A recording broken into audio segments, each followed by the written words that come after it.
Hello there, Sir from 17 once again. This is More Bad Business. We're playing Railyard, it's King of the Hill, and I'm using the Scorpion Evo. So when you first enter Prestige, you are introduced to a lot of really good SMGs. There's some really fun ones. You get the Vector, you get this bad boy. You do get the MP5, but I didn't find the MP5 to be half as fun as I hoped it would be. I feel like it's one of those guns that needs a much bigger mag, so maybe when the attachments get a bit more embellished upon, that gun will be the one. But I wanted to show some gameplay of each of the different guns as I was leveling them up, and I currently have the beer can, or the oil can suppressor on this, which increases your damage range. And of course the SMGs are notorious for not having the greatest damage range in the game. And something's changed since this video in my playstyle on this game. So the idea for me when it comes to using new guns is level them to 23 to get the mono suppressor, and then kind of put them down and try the next one. That's pretty much what I've done. I've leveled guns to get the mono suppressor, and then I've moved on to whatever's next in my arsenal. And then when I get to the point where there's no more guns because the leveling's slowed and I have to do some leveling, I'll generally swap my loadout to the stuff that I enjoy, or the stuff that I'm trying to, you know, get certain specific attachments for. Maybe I need to get, like, you know, the grind for lightweight on guns, which is just ridiculous considering it's level 44 on nearly everything, which I just don't understand because it only gives you like 4 mobility, which I don't really understand.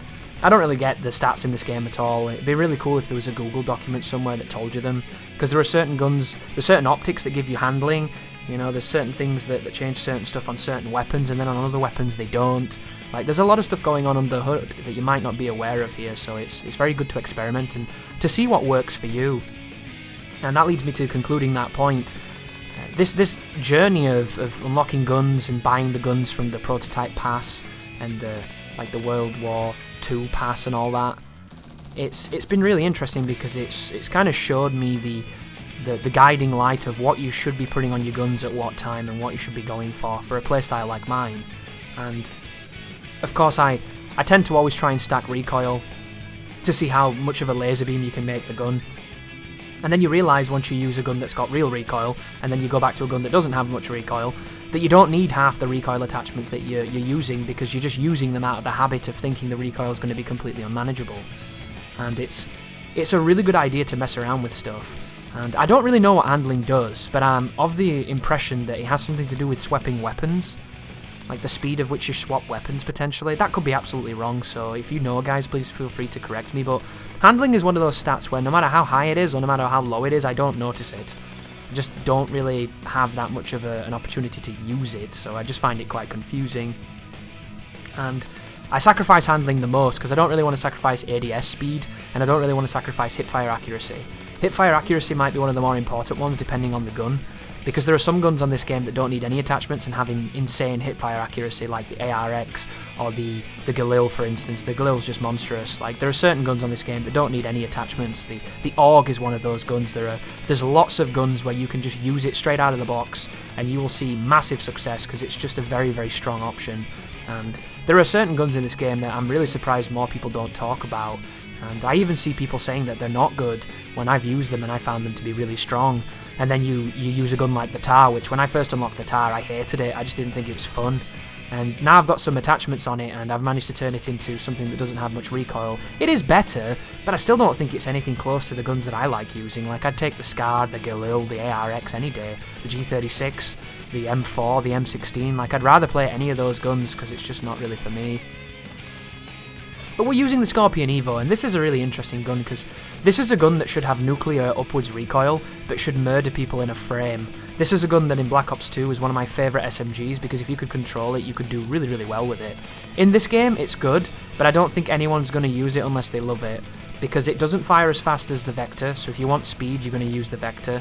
And it doesn't have that many rounds when it comes to firing quickly, and if you want a lot of rounds while firing quickly, you might as well just spec out an M4 or, you know, maybe do the Honey Badger if you can unlock that, because that's one of the fastest firing guns in the game. Like, this gun clocks in at, I think is it 800 RPM on this one? It might be 900. I think it's 900 actually.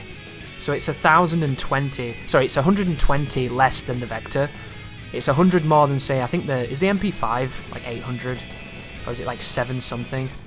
Like, there are certain guns where you can really feel the fire rate on them, like the MG42 with its 960 fire rate, or the P90 with its 900 fire rate. But this gun here is, to me, it's the tool where if you want to put a lot of bullets out there and you want to be quite aggressive with it, you can see a lot of success, but you need to be careful, because this is a gun that hit markers a lot if you don't get headshots, and it can sometimes fail you. I really wanted to like it, and I do think it's a good gun, and I do have a lot of fun when I use it, but it's not quite as good as I wanted it to be.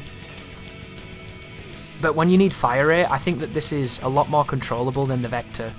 I think the Vector takes a little bit more time to get used to, and because the Vector doesn't have the full clip, I think people will definitely use this as an alternative. You can't really go wrong with this gun, it's very good, but I don't know. I might have to come back to it and try some other attachments. What I do want to do is come back to this gun and try out the compensator and the muzzle brake, because I've found that I don't really like the monolithic suppressor on every gun. I just used to do it because statistically it should give me more range, which should enable me to kill people more consistently, right? It doesn't play out that way. There's times when I've put the monolithic on a gun and it's felt worse, and I don't know if it's placebo, I don't know what it is, but it's felt bad, so I've turned it off and it's felt good again. And it's kind of changed my mind on that attachment. Instead of the mono being the go-to attachment for not showing up on the map and having maximum range, I've now started just going with different stuff, and a lot of the times, like the muzzle brake, as early as you get it and as simple as it is, can just be the thing that really elevates the weapon.